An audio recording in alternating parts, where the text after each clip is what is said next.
Good morning. Welcome to Monday meeting. Kathy, I see you're ready. We'll just start right in. Yeah, Kathy Funk Baxter, excuse me, Finance Director. We have just juvenile detention and juvenile probation to discuss on their financials this morning. So I'll have a pull up.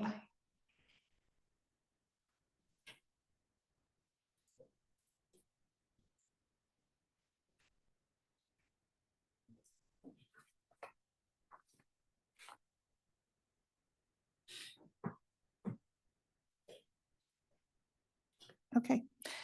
Juvenile detention is a fund that's part of the general fund, and so their revenues and expenses will not match. It's supported by the general fund primarily. They do have some revenues budgeted. They have intergovernmental budgeted for $1,000. They don't have anything received yet on that. And then goods and services, they have $55,500 budgeted. They've received $37,162 so far. And then on miscellaneous, they didn't have anything budgeted, but they did receive some funds, 906. And we typically amend revenue budgets in the third quarter, so we'll be amending it at that time. So they're well ahead of their budget projections on their goods and services.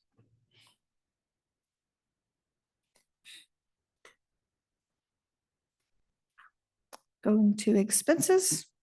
So expenses for juvenile detention is primarily their personnel. They have budgeted $2,810,965.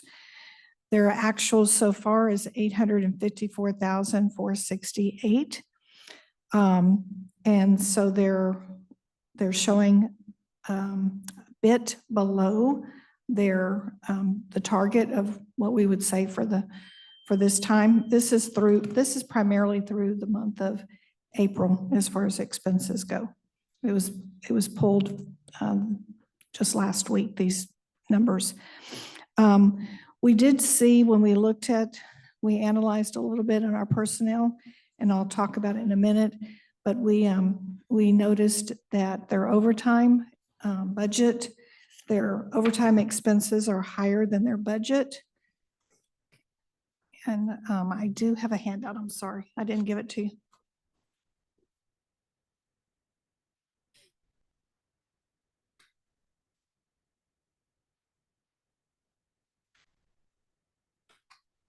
Thank you.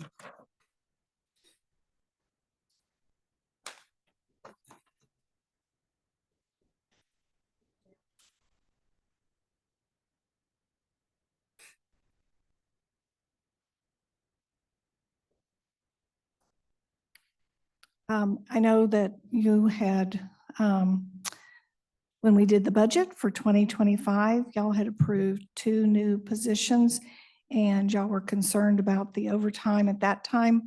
And so, we did some analysis, and the overtime for the 4 months last year was $103,231. For this year, so far, it's $129,647. So their handout that they provided talks about some of the reasons why for that. And they also still have vacancies according to our records, and we count some of their part-time help because they're budgeted in the system.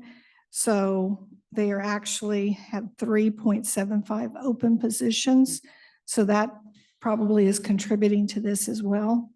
Probably some of the primary reasons. We just dug into this a little bit more. And one of the things is that we just in some of our sampling, we believe that there's some incorrect, possibly some incorrect coding. There's some situations where we looked at when we pulled some samples where some people may have not done their time cards correct, and we actually may owe them overtime money. And then there's others that may have done their time card incorrectly.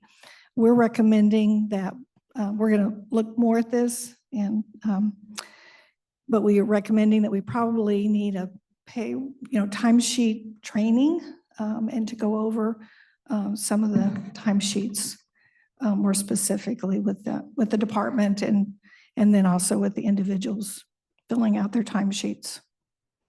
So. I don't, I remember last year, and I don't recall new positions. I recall reclassification of existing. Yes, Positions two and- positions were in probation and those were vacated and eliminated. And then 2 positions were added to detention to help with the lead supervisor, lead Right. officer positions. Because we had people that weren't leads running, and that's where all the overtime come into, and then changing them to leads should have reduced some of that overtime, but I'm not seeing a reduction, obviously. Yeah. First off, I think that the document that they gave you explains that some of the reasons why they still have vacancies. And so they I have haven't had a vacancies. chance. I just got the document this morning, so I Yeah. really haven't had a chance to look through it. Most of the vacancies right now are in the officer positions as well as in their part-time positions. So. And then when they're utilizing an employee that already works for the county, which they have a couple of those in the extra help category, because the employee already works for the county, their hours, most of the time will show up as overtime on the extra help. So then they also provided information about all of their admissions to the juvenile on that same thing that this sheet that I just handed out, of the cases that they handle, and 23 versus 24. And these are for the full year, are very similar numbers as far as number of cases. Yeah. On the, can we talk about this chart real quick? What exactly is an extra pay lead position? Oops. I don't think I got to keep one of those, but thanks. What chart are we on? Where are you at? Where'd you look at? This line chart here. This one. Okay, so the extra pay. Page 4, there we go. No, push the button and then state your name. I'm Mike Schultz, the juvenile detention manager. So what I did when we received these positions last year, I knew that all of our overtime comes out of one pool, and the replacement or getting those lead positions, I needed to track any extra pay attached to the lead positions we created separately from just regular overtime. So the extra lead, so anytime a lead position is vacant, it either needs to be picked up by another lead at lead overtime, or an officer that's been trained as an OIC or officer in charge has to pick up that post. So that's all extra pay that they get for taking, that's an out of class pay code. So if the lead position's vacant and an officer that's qualified as an OIC comes in, picks that up as overtime, then it goes in as coded as out of class overtime, which then comes out of my overtime budget. If an officer that's on duty is OIC qualified, they will step into that role and get out of class pay, but then their post is now vacated and has to be filled with overtime. So I attached that overtime also into these numbers because that's directly associated to that open lead position. We weren't able to hire and not hire, but promote until March because our staffing, we started with 5 open positions. I had to get staffing up to enough to where I could actually pull those people out of the officer rotation to put them into that. So it took us a while to even get promotions in place. And then we also had to hire staff to backfill.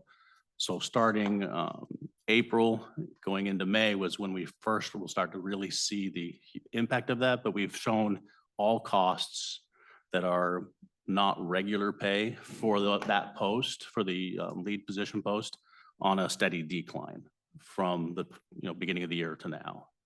because those are now being filled by people in those posts, not filled with overtime, not filled with back, logging people. And so the majority of our like overtime usage is related to those open officer positions. About half of my part-time staff work for other parts of the county, so almost all of their pay comes out of my overtime budget.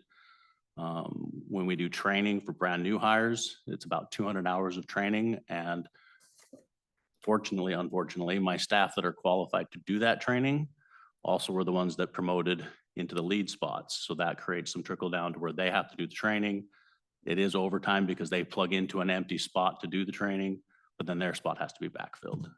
So we're just playing catch up. May was supposed to be my month where we're starting to see the benefits of hiring our new staff, the new leads put in place, and our numbers are reflecting that so far this month. What do we attribute the increase in February to? In February, on which part of it? So then Your overtime, the actual. Mhm. 302%. This is what they were for last year. This is what they were for this year. February would be, we were training 2 officers at the same time, which we've decided is not a good thing for us to do because it does put a lot of strain on the staff doing the training. It does require, again, that overtime to train them. So now we've started where we're spacing them out. We only will hire one at a time, get them through the training. The next one starts right as they finish their training because they do not get certified by the state until right now. It's about a year to a year and a half backlog. So we have to do a really good in-house training to make sure that they are qualified to be managing our juveniles in our center.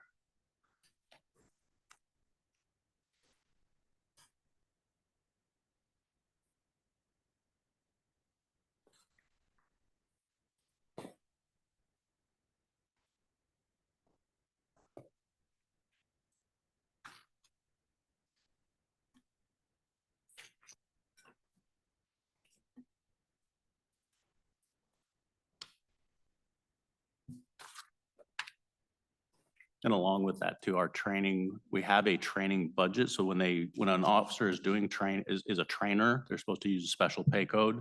And then they also have to use special pay overtime code, depending on whether they're working on shift or whether they're picked up overtime to do the training. And we just recently found out when we started putting this together, that all of that coding doesn't come out of my training budget. It comes out of my overtime budget. So any of our coding that has overtime attached to it, even if I have a line item that's specifically for that, if it's regular pay, if it's overtime, it comes out of my overtime budget and not that line item. So this chart shows the reduction in hours that you have in your extra pay leave. In October of 2024, we were at 338, 610, and 418. And in May, we're at 60, 238, and 195. That's a pretty drastic reduction. Yeah, and the May one, it's only half, it's through the 15th, but yeah, it's a drastic reduction.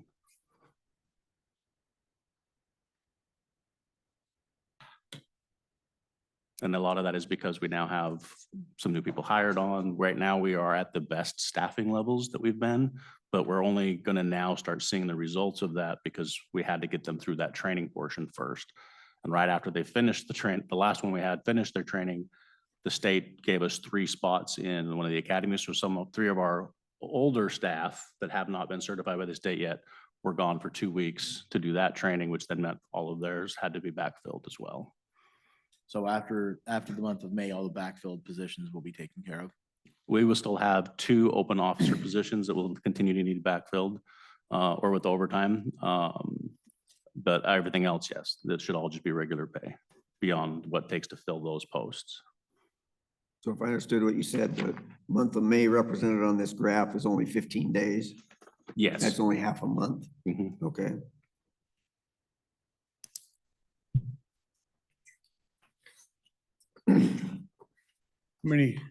How many juveniles do we have over there right now? Sorry. How many juveniles do we have over there right now? This weekend we were at 15. And we Okay. had and that was another thing that's going to impact our overtime right now is there was a very complex event in the community that resulted in multiple juveniles that are co-defendants, co-conspirators, victim versus perpetrator. And so we can't house some of them together. So we've had to open up a third pod to be able to keep some of those separations so that we don't have an increase in violence or issues with court cases, things like that, which is another thing that will impact our overtime. Because we are not staffed for 3, we're staffed for 2 pods.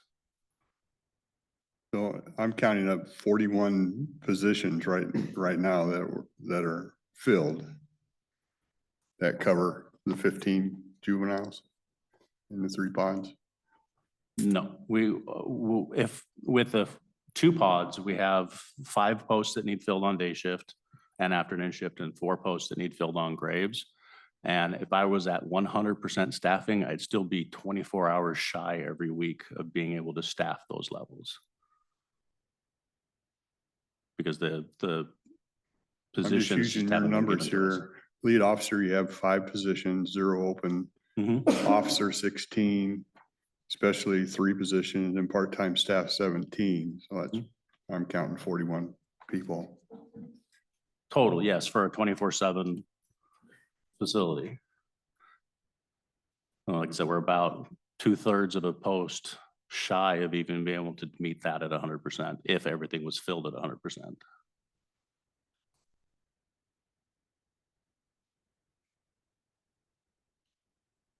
So the facility is designed to hold how many people? Want to say we are designed to hold 70 some odd people. That's how many beds we have, but that's not what we're staffed for. Not even close. Okay, so what are you staffed for? If we had 2 pods full, we would be able to house, let's say it's 16 per unit. So 16 to 18 per unit, so about 32 people, 36 people in that range. But if we have 1 female and 1 male, we still have to staff a person in each pod, plus a responder, plus a control room, plus a supervisor. So that's one of the things that makes it difficult when we start looking at the numbers of residents that we have in, because whether we have 2 kids or whether we have 36 kids, we still have to staff that the same. So you're staffing, right now, you could handle up to 36 kids. If they're in the 2 pods, yes, but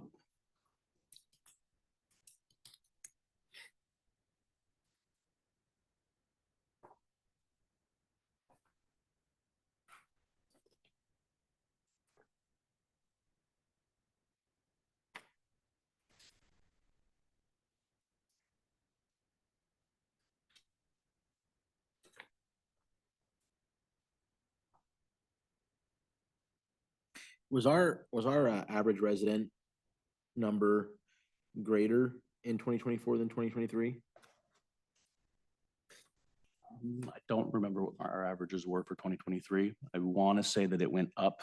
Believe 2023 was 7 point something. Was our average population. We were at 10.2 for 2024. With a high of 23 kids last year. And I think a low of right around 4 or 5. So on here where we have the cost per resident, it's averaged out at 10.2 Mhm. for 2024. Obviously, the more residents we have, the less expensive that's going to be because our costs are what they are. But I'm looking at Thurston County is 800 a day, and theirs is around 10. Which means that their overall cost is probably higher than ours. Yeah. And Yakima's at 500 a day and theirs is at 20. So if our average resident was at 20, we're saying that ours would be at $400 per day. That's where it should Correct. run out, yeah. Yes.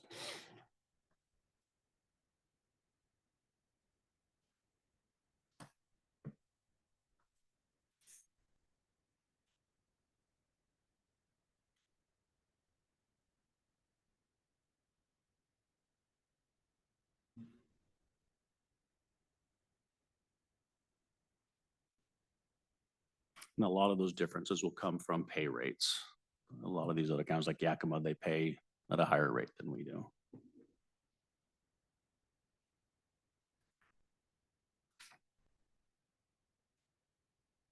Well, the other thing that's gonna impact that number is our overtime. Mhm.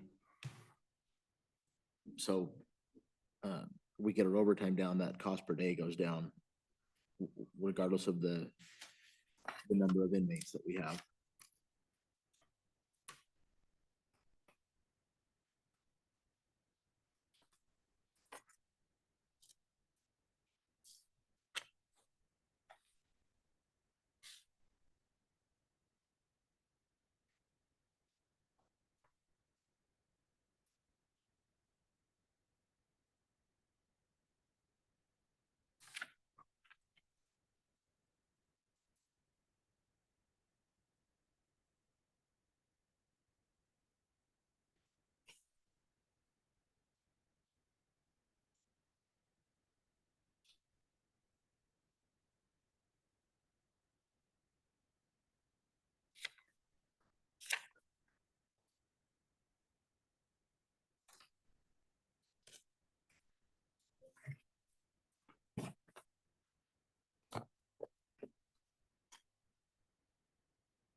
Anything else? Or are you still perusing through the document? Yeah. Got a lot of information there.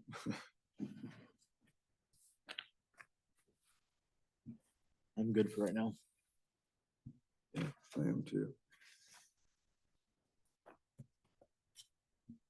We have more questions. We shoot your way when we get a chance to look at it over. Okay. And I would suggest, like they said, the 3 months has a lot of overtime from training is what I'm understanding. So maybe bringing them back, bringing their financials back in another 3 months to look at the trends there. And then also, like I said, their times are very complicated on their timesheets. And so there are some irregularities on some of them when we pulled samples. So I really believe that we need to create a training document and look at specifically for their area, but it is complicated on those timesheets. So Are you referring to the overpaid, extra paid employee and all that stuff is what complicates it? it's because they have a lot of different, like he said, they have training, they have out of class, they have a lot of different categories that they have to put on their timesheets. And so I think, and then also their work week is not, is a bit different depending upon which shifts they are on and everything. So anyway, so we're going to continue to look at their timesheets and develop some type of training. Yeah. I think your 3 months suggestion makes sense. Mhm. I do have one question though, on the admissions portion of it right here. What are contracts? Those are anytime that we house somebody from another county. We have Okay. contracts with other counties, some contracts in Oregon. Got it.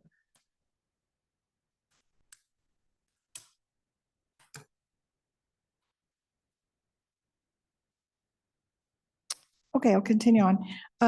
Supplies, they're on track on they're a little bit ahead of their supplies based upon a 12-month target, but not significantly. And then their services, they're ahead of our target, but that's primarily because of those internal service billings that were done in January. So.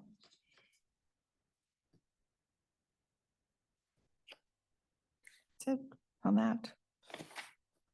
I do have one question, actually, it just popped in my mind. Somewhere in this, I read that the juvenile detention gives back 300 and some thousand to the general fund every year. back historically at, or Yeah, you might come back. Sorry.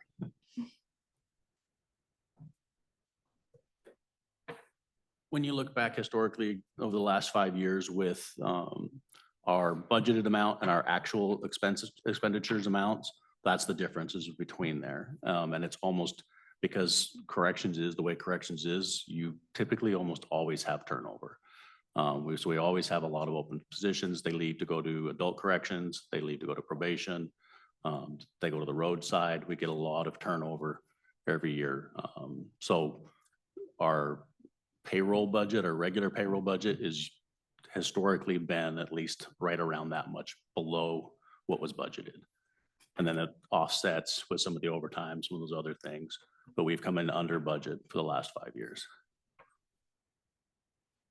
So it's money not spent that was budgeted. Yeah, and we see that more in more than just juveniles, yeah. But that's where last year, when we went into budget season, we made an adjustment from the one into the overtime to make the overtime budget whole. And I think the only way to not have to do that every year would be to ask for way more on our overtime budget than we project we'll need. But we don't really know until we know how many openings we're going to have, how much that's going to be. So that's where it's offset by what isn't spent in our regular payroll.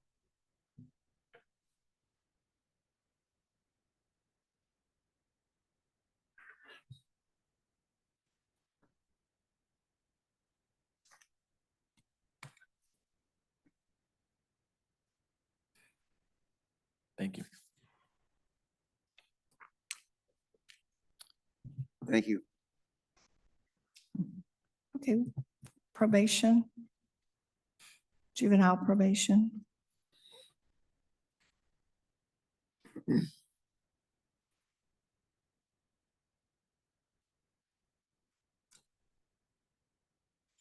Okay, they have some revenues in their juvenile probation that are budgeted.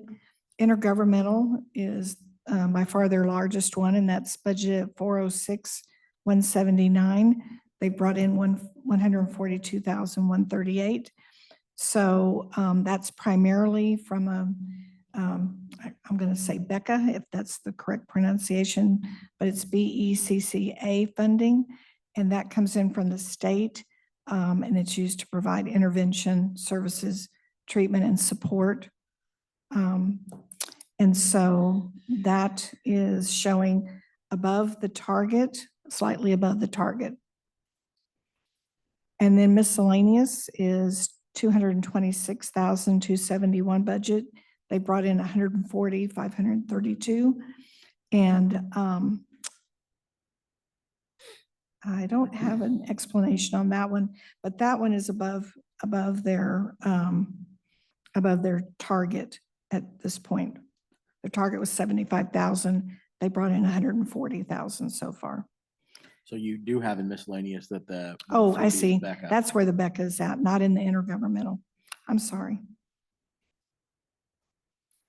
Other financing sources, they receive some funds from mental health, the mental health or behavioral health tax, and those are transfers.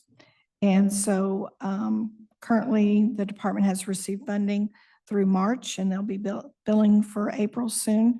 So that's budgeted $148,812 for the year. They brought in $34,299, and there's always going to be a lag because it's a reimbursement program. So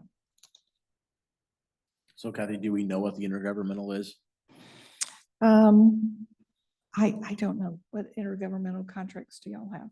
State, other than the Becca? Most state. Yeah, it's mostly state funds.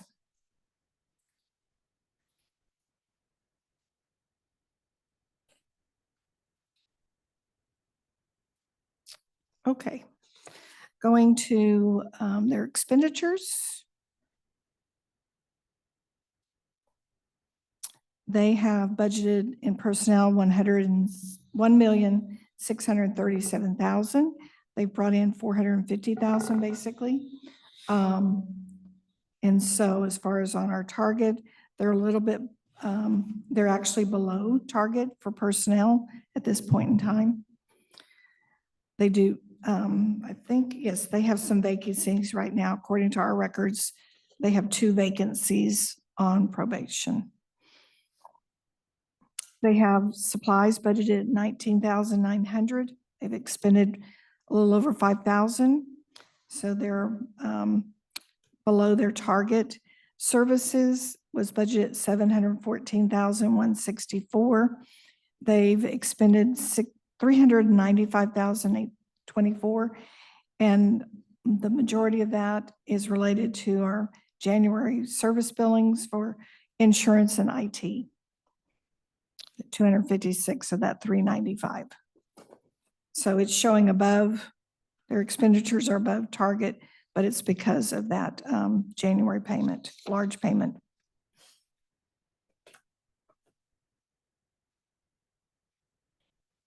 Are those 13 included in these positions you gave us in your paper? Or is this totally separate? Would that be In addition? your handout, it's separate. Yeah, it's separate. And last year we were showing 4 vacancies, but that's because we had 2 positions that they eliminated at the end of the year. Mhm.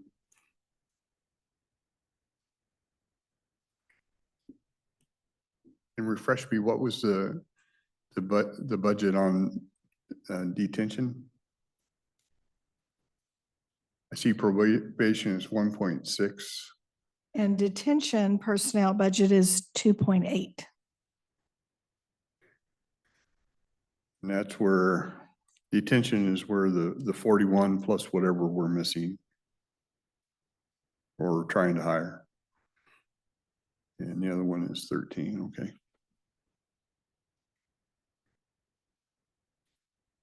Okay, And that's it.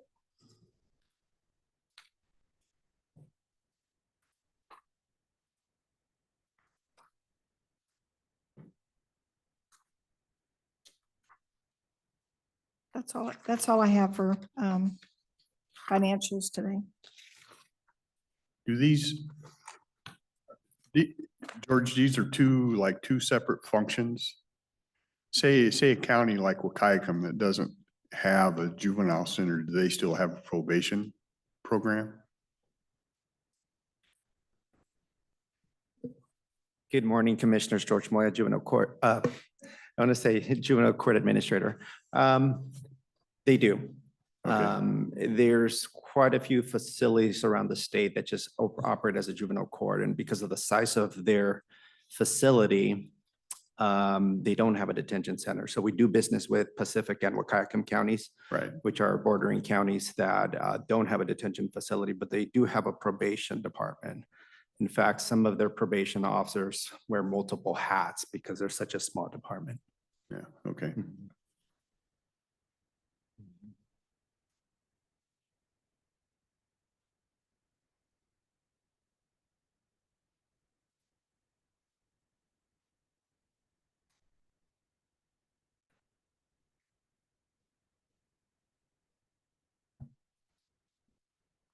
Okay, Thank you.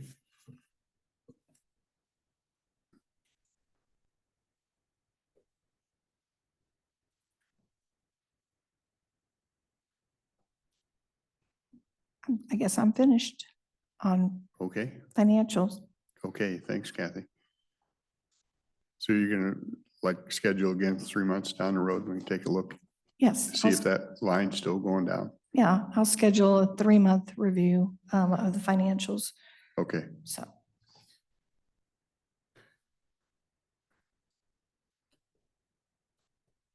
I understand. What's Doug's schedule? Is he on? So wouldn't it?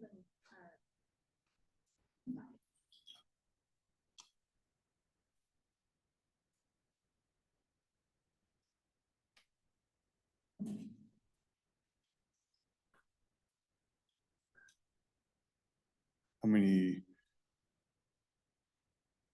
Okay, we got Doug scheduled to come on at 9:45. 45? Okay, let's try and do some of the agenda items, not for this week, for next week. Real quick. Gina, do you have time? Okay.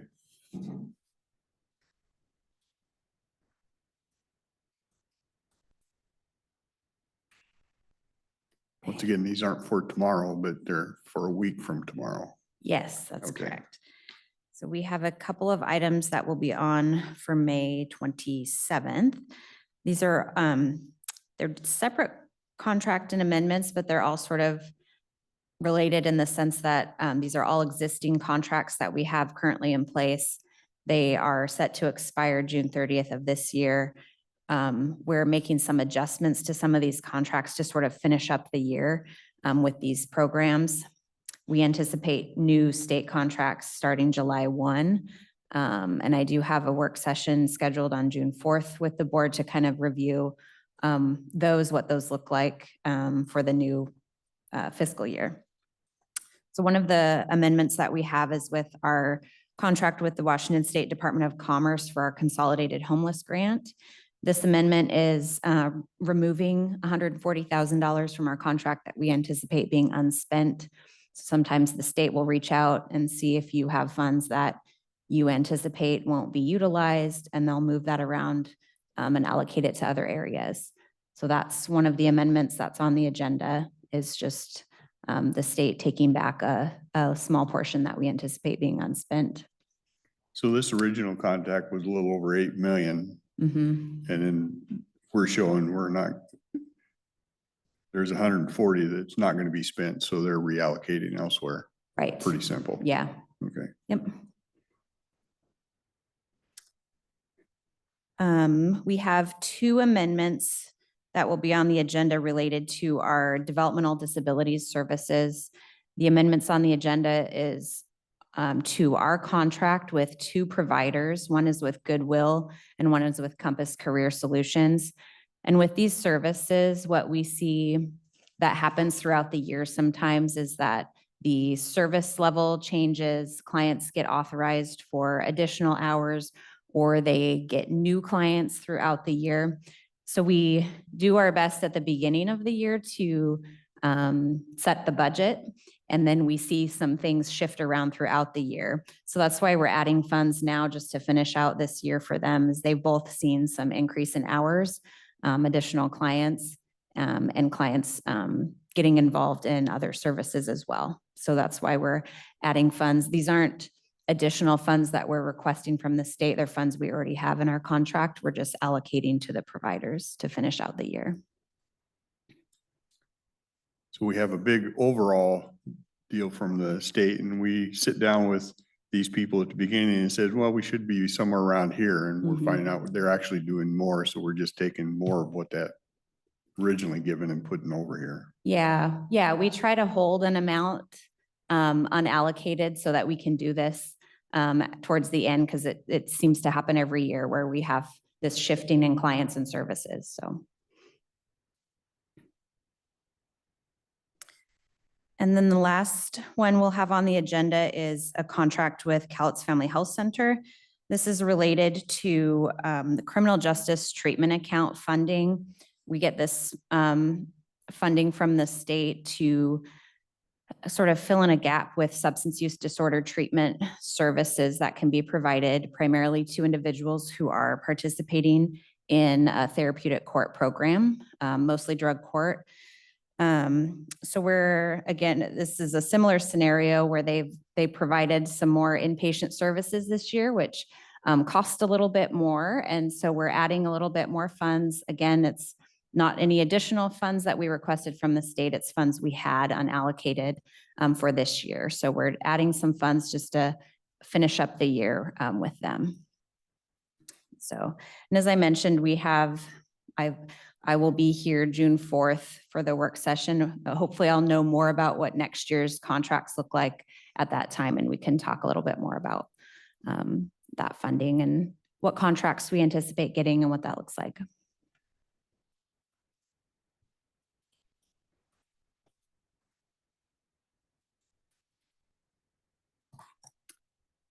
Everybody. Any questions? Seems pretty clear. Questions now. Okay. Okay, Okay, Thank you. thank you.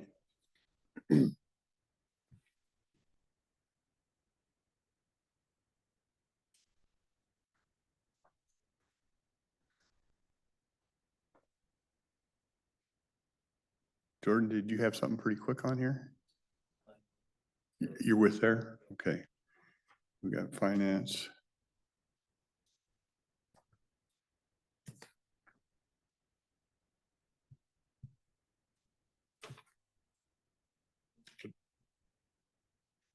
You have one on here? It's long? Oh, well, then we better hang on till we got Doug coming on in a couple minutes. So why don't we get ready for that? What's the going into executive session, the topic for it? Is it contract negotiations or what are we doing? What's he? If I may, it's in regard to safety and security planning. Okay, I would say about 10 minutes. okay. Thank you.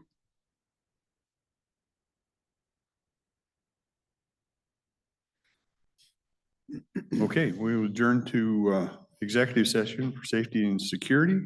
We're estimating about 10 minutes.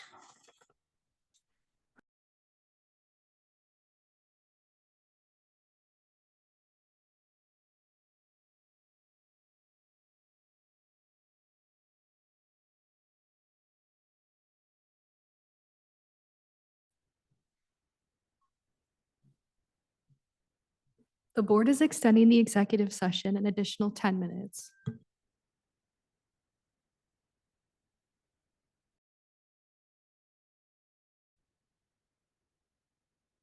The board is extending the executive session an additional 5 minutes. Okay, back from executive session, no decisions were rendered. Public Works, go back to agenda items.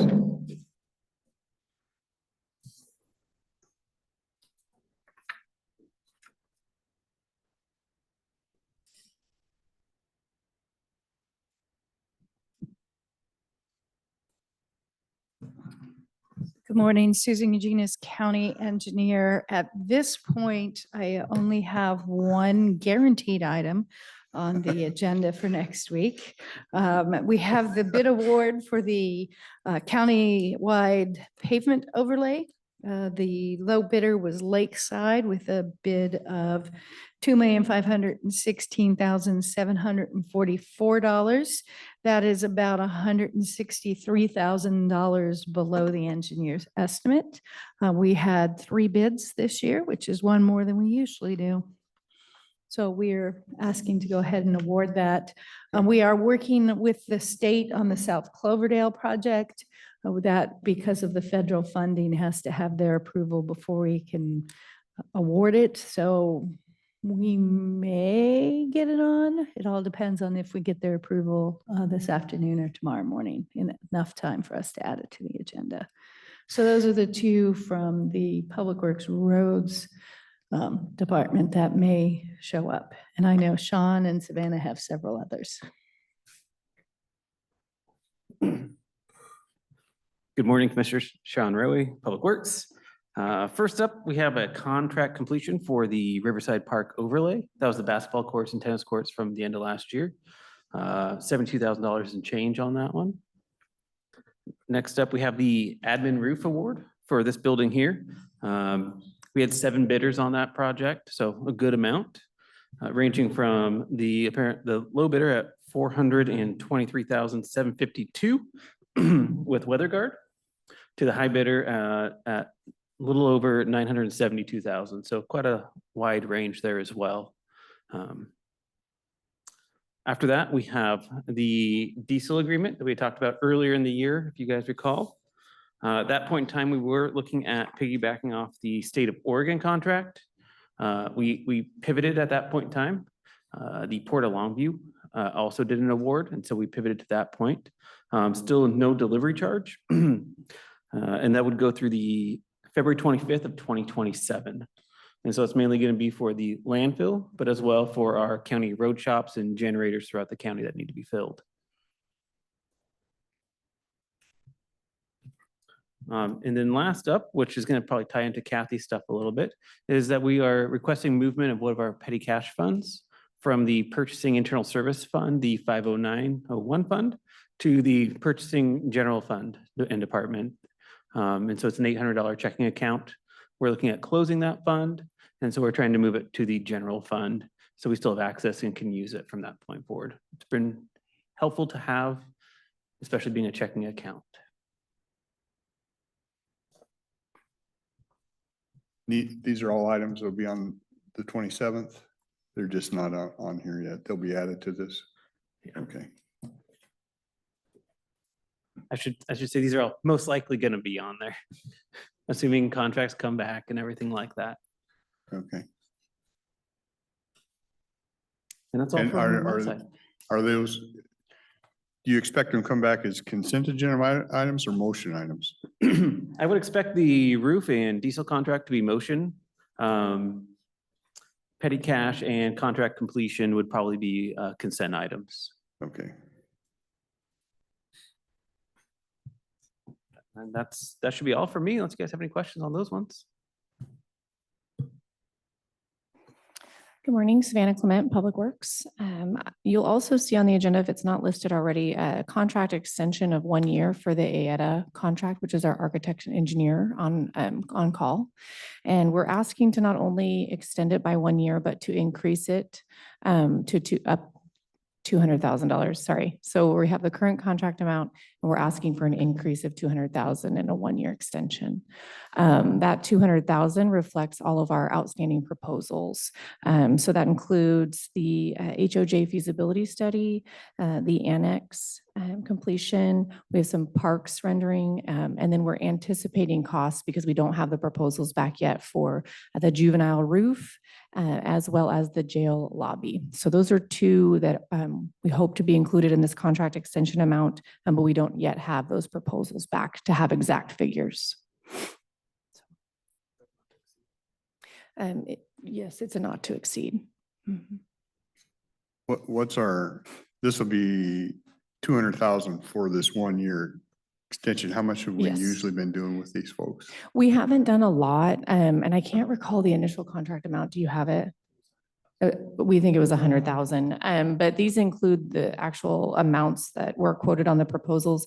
So I think the only thing we've actually paid is for that juvenile feasibility study, which happened last year. And then we've done some progress payments, but we haven't paid a lot out. So I think we have about half, if not more, of that contract still. So about, I'm quoting numbers, but I think about 50 to 60,000 still left on that contract.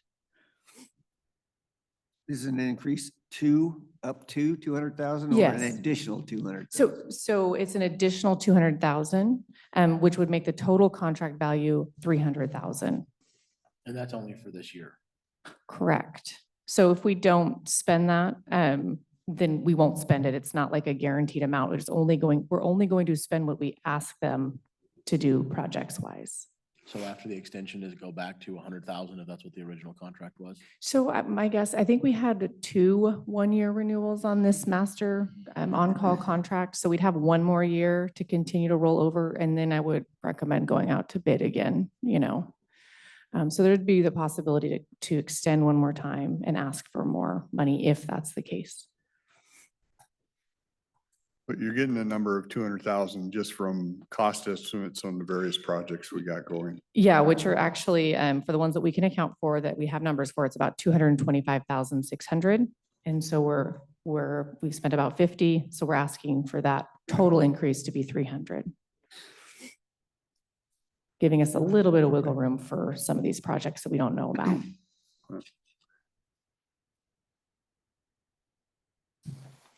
They've done some good work for us. I mean, they do good work. Yeah, I've been pretty happy working with them. They seem pretty reasonable when we push back on pricing and ask them to kind of reduce things so far so good.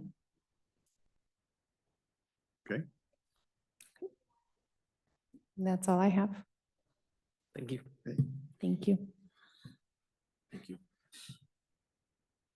Do we have, and I know Kathy, you got a lot. I see Ian and I see Dana. Did you guys have things that aren't?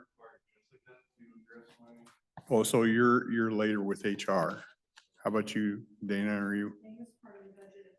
Okay, okay, so, good. Then I think we're on track. Our agenda isn't complete yet because we're trying to do it a week ahead, and so I just want to make sure I'm not missing anybody. Kathy Funk Baxter, Finance Director. Mine is for finance. I'll have budget amendment and I handed it out to you and I'll kind of go over the highlights of that, the large items. Didn't I hand out? No, I didn't. Sorry. I need to hand out. Crazy.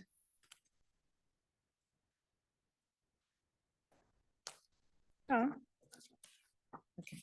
I think a set is maybe one of these and maybe one of those. I guess. Everything.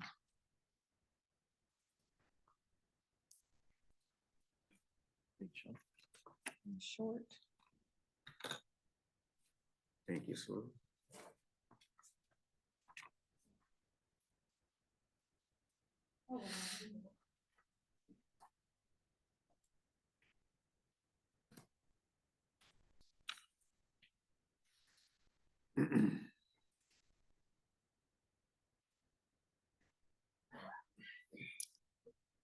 All right, so this is for the 27th, May 27th. We'll have the budget amendment. So on general fund, after all revenues and expenses adjustments are made, we will be decreasing the general fund by $149,847. So I'll go over some of the major items that make up that.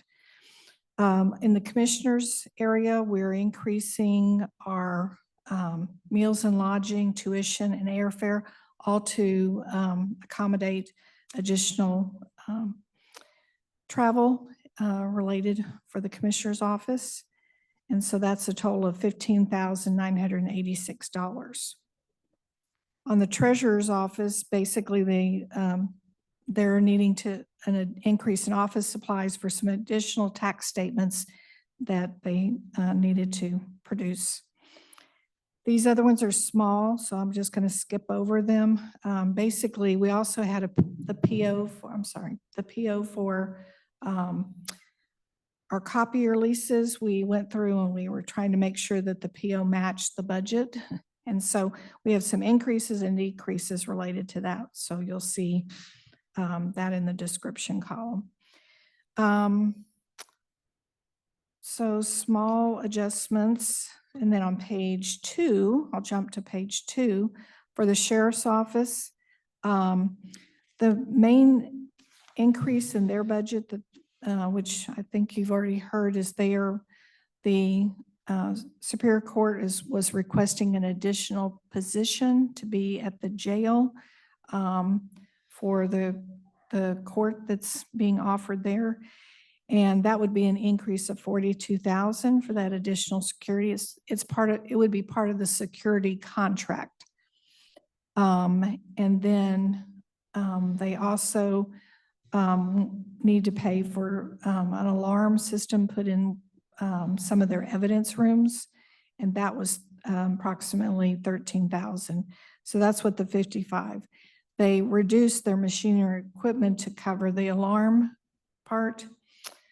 And then there's $72,579 that they need to pay to IT. At the time we did the budget, we weren't sure if they were going to maintain their own equipment replacement account, so we didn't include it in the original budget. So that makes up their total of $114,579 request for a budget amendment.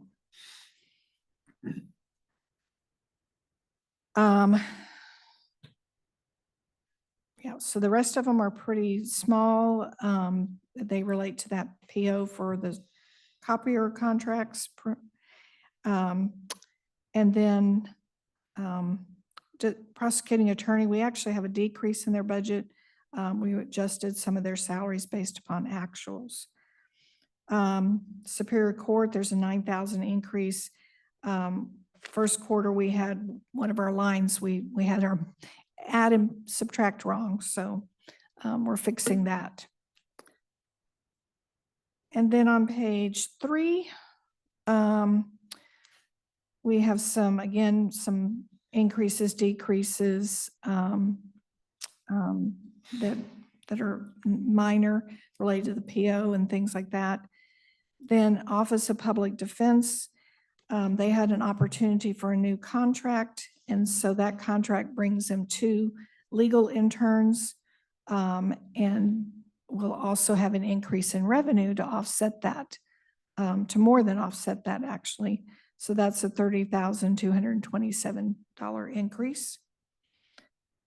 On the coroner's office, we didn't anticipate in the budget their extra help that they needed, some additional extra help related to forensics.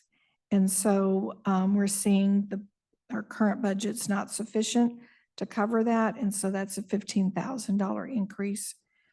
Then they are also requesting in the minor equipment, $46,000. They have a quote. They actually have 2 quotes for some additional cameras in their area, exterior as well as interior. And so that's there. So their total is an increase to the general fund budget of $61,284. These are security cameras? Yes. And they would be cameras that would be added to our current software system, that the same software system we're using at the Hall of Justice. You don't have any security cameras right now, so this is putting security cameras over there. Mhm. How did we miss that when we were building that? Okay. Yeah. That's just the cameras, right? This is just the camera system. But that includes installation and everything set, ready to go. Yeah, it includes the installation and everything. And like I said, the good news is we already have the software that we can utilize to monitor all the cameras. Mhm. The museum is requesting an increase in their budget. And the primary item here is their sign that's on Allen Street has been inoperable and since I think about September or anyway, it's going on over 6 months that they haven't had their sign. And so they're requesting $22,000 for that piece of equipment to get their sign back up and running.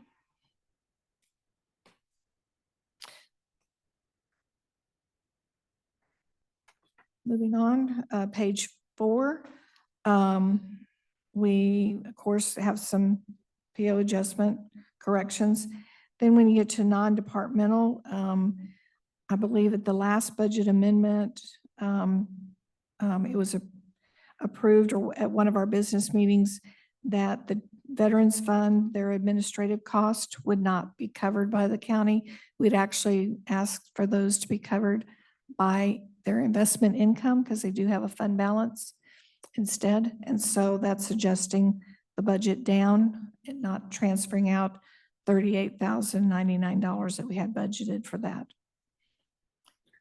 Just so I'm clear, we're not taking it out of the 1/10 of 1% or whatever that is that they Yeah, get. no, We're taking it out of those funds sitting in an interest-bearing account and we're just taking it out of the earnings. right.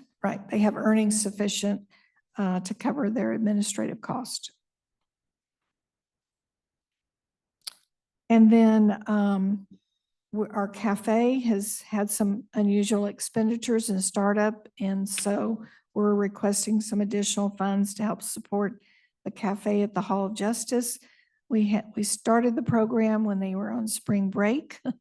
And we also have had some expenses related to the equipment and things like that that weren't anticipated in the original request for funding. So this is to supplement the cafe. What page is that on, Kathy? And where's that at? Excuse me, it's under non-departmental. It'll be supplemented from the general fund. On the miscellaneous O&M supplies? Yes, that as well as the transfer out. Both of those items are related to the cafe.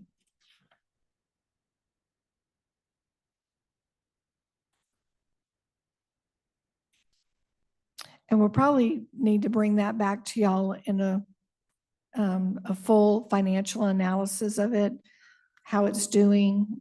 We have 1 month completed. We'll have 2 months at the end of May that will have completed operations. And so I'd like to bring that back to y'all and show y'all how it's doing. But we've had some we've had adjusting the hours, things like that. So we've reduced our hours to try to reduce some of the expense right now. On parks, this is primarily related to an ARPA project that was approved for, I think, $95,000. Last year, we finished up part of the project. Now, the next part is doing all of the striping and stuff like that. And when we built the budget, we had closed it out, and I didn't anticipate there was additional expenses. So now we're bringing forward that we need to do that. And then there was some additional summer help, 3 total that were approved by the board and in a personnel request. And so now we have to increase the budget for that by $10,000.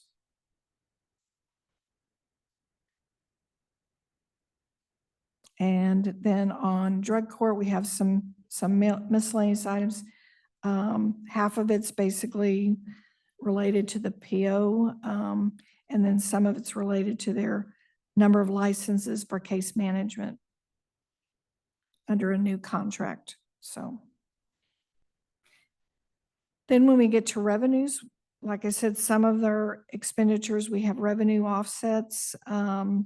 We're making some various adjustments for the mental health tax.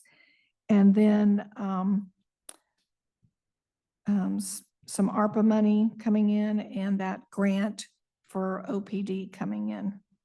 And then district court also wanted to increase their budget that they get for the interpreters. So a total increase of revenue of $80,139. Any questions about general fund? Well, let me go back to, and just use parks as an example, because this was an ARPA project we were working on. When we, let's take, for example, we did the water meters, and that we set aside, I think, 500,000 in ARPA funds for that. We didn't spend 500,000 in ARPA funds. So is there a balance in there that can be applied to that? Yes. Is that what we're doing here, or is Right. that So- this covered out of general? No, it's covered by a transfer in from ARPA. So you'll Okay. see the 29,000 increase in parks expense, but then I've got 29,000 in Okay. revenue. Okay, I just, Yeah.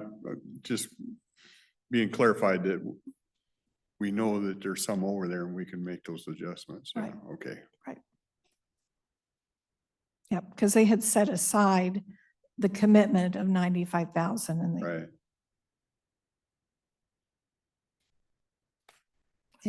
anything else on the general fund?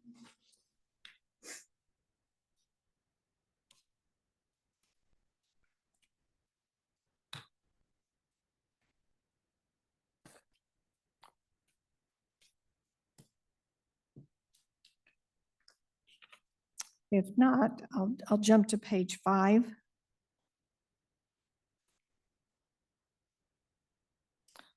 In some cases, they're able to cover the increase within their own budget, and that's why you'll see a zero.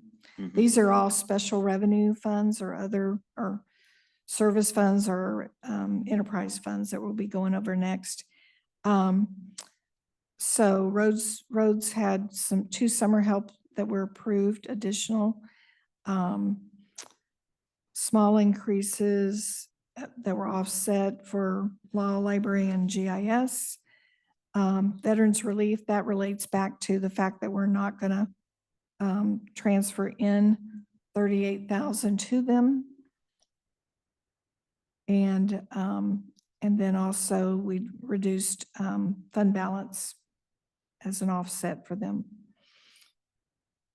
Human services, this is part of the transitioning. They're going to be transitioning one fund, everything away from that one fund and over to 14,001. So this has to do with some additional contracts that have come in. They're budgeting for revenue for primarily for this DSHS CGTA grant, and that's $1.25 million. And then another Department of DSHS, that's related to a disability state grant of $147,000.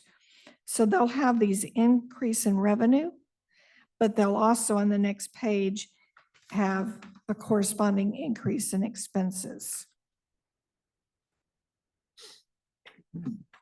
And their ending fund balance. So they're offset.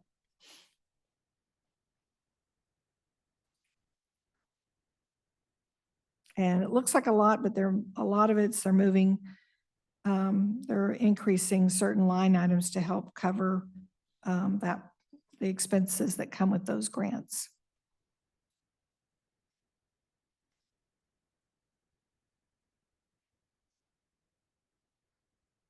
Any question on that? When you say expenses that come with those grants, are you referring to the obligations that we have because we're receiving the grant? Yes, yes. The obligation to provide services and like, for example, the majority, the largest item there is professional and contract services, which they enter into agreements with others to provide part of those services. And you see all these line items because of different bars, numbers are required to be used when they are paying those expenses.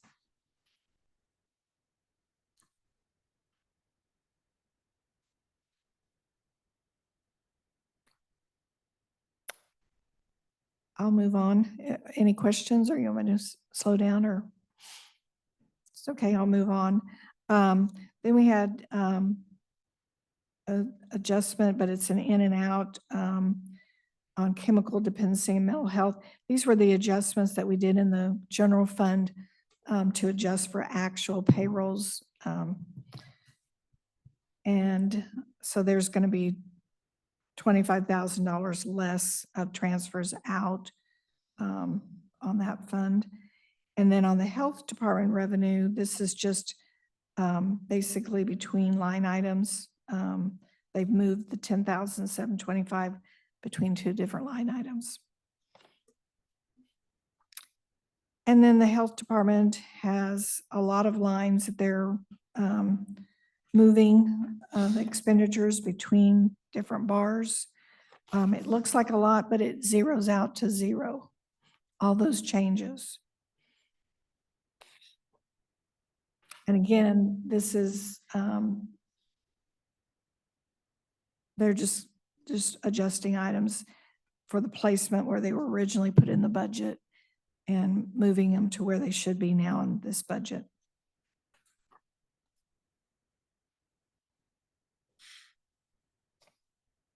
And that's on page 7 and 8.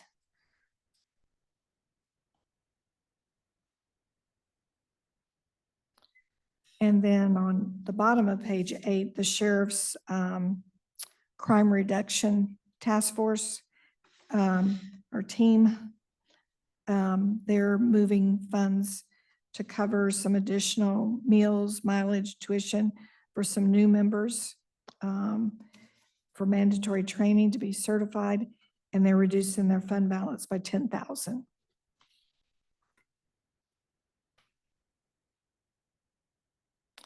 In their boat on page 9, under boat safety, they're increasing some expenses, but the adjustment is grant funding. Is also additional grant fundings coming in for $6,640.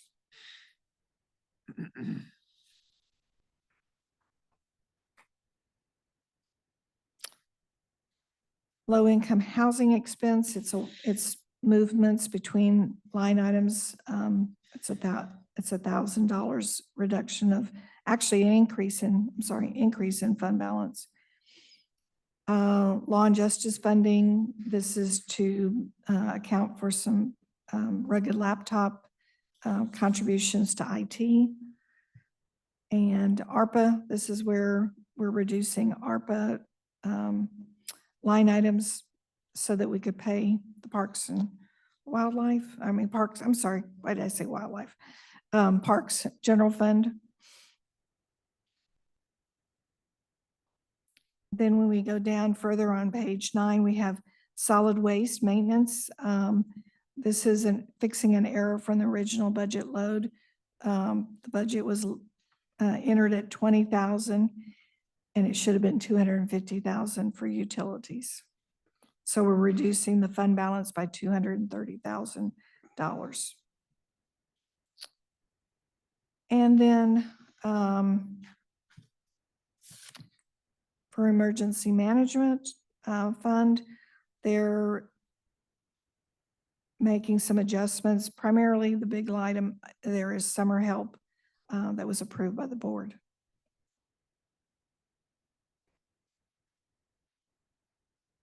And then page 10 has our cafe, the transfer in from general fund. Information technology, they wanted to increase, they also needed to increase their budget for summer help, because instead of 1, they're receiving 3 summer help positions. And so they basically have done that, and they're reducing their fund balance by $26,895. And then because at the time of budget, we didn't know if we were doing an equipment replacement fund in the sheriff's office or in IT. So now we're accounting for that item that we need to expend this year. It's time to replace their rugged laptops, and that's $491,510. And we had accounted for it in the fund balance. So. And risk management, some minor items, moving some things around, some expenditures. And then industrial accident, we received some revenue that we didn't anticipate in the budget for a workman's comp audit. That was $6,097. So it affects revenue and it affects ending fund balance. And then the last item on page 10 is the liabilities claims for 153,351. This is to budget the recovery funds that we're going to receive for the annex. And then we also wanted to increase the expenditure line for the annex as well. And that's all of my budget amendments. During my budget amendment, we'll also be asking to dissolve the purchasing fund. There was a purchasing fund in the service department, and it dates back to when they had a print shop. And so they had at one time had the mail center, the print shop, and maybe something of purchasing's in there. It's no longer needed because purchasing is in the general fund and mail services is in the general fund. So there isn't any revenue coming into that fund any longer. So we need to dissolve it. And part of that dissolution will be an entry for the petty cash, because the petty cash had originally resided in that fund. So. And one other item, I'm not sure if I'm going to get signed contracts back on a couple of the rural public facilities grants that y'all awarded a couple in April. I'm trying to get those contracts out and get them back in. But I may have some, we'll know by tomorrow. So. And we'll put them in agenda quick tomorrow if we get them back. And that's it.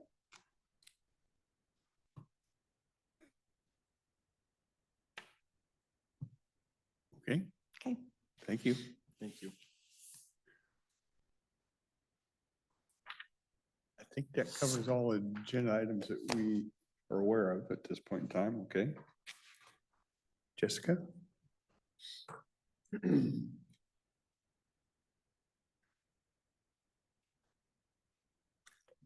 Good morning, Jessica Warren, Human Resources. First request I have today comes from Public Works. They're requesting to fill their purchasing specialist position.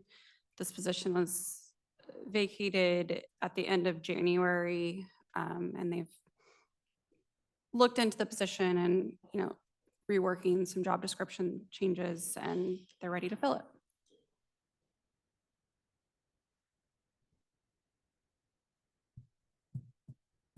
So we reworked what they want this person to do a little Just bit? reevaluating the job description. Okay, That's why it's been open for a bit. so now they're happy with it and ready to fill it. Okay. Correct. Okay, Yeah. And then the next request comes from Health Department. They're requesting to fill a public health nurse position. The employee put in her notice and her last day will be the end of May.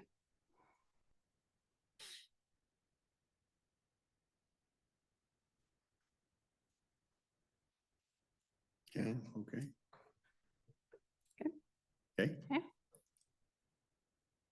And then the other item I have is an executive session for qualifications of an applicant.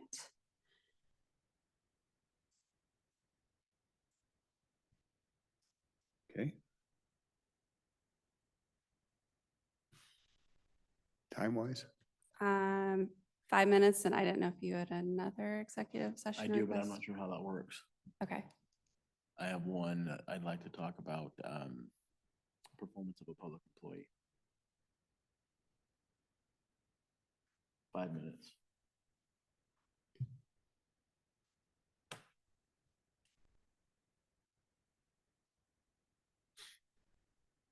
Okay, we got 2 executive session requests, one for qualifications of an applicant, 5 minutes, and one for performance of a public employee, 5 minutes. We will adjourn to executive session.